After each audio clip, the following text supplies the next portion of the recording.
טוב, שלום לכולם. היום אנחנו נעשה קסם יפה מאוד שאני קורא לסובב את האסים.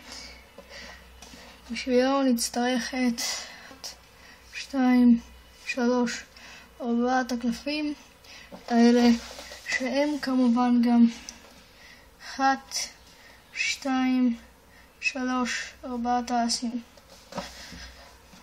עכשיו אני הולך לסובב את האסים, כל אחד בתורו, אבל אני אעשה את זה בצורה כזאת לדוגמה.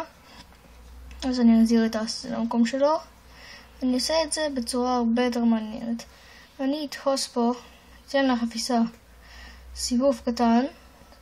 עכשיו אני אספור 1, 2, האס לב פנים כלפי מעלה, 3 ו4. עכשיו בעזרת עוד סיבוב קטן לקלפים, יש לי 1, הסטלטן עם הפנים כלפי מעלה, 2, 3 ו4. עכשיו אני אחזיר את הסטלטן למעלה בשביל להראות לכם שאני פשוט תופס אותו והופך אותו.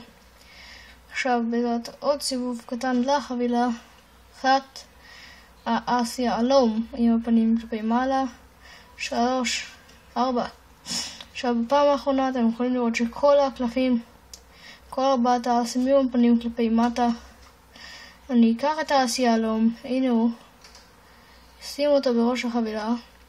עכשיו אני פשוט יהפוך את 3 הקלפים האלה ואשים את זה עליו.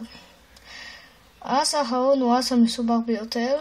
אני אנסה לתת לו סיבוב ולספור 1,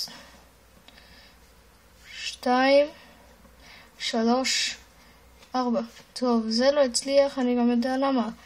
בגלל שהאס האחרון הוא מסובך מאוד, צריך לתת לו 1, 2 סיבובים, ו1, 2, 3, 4.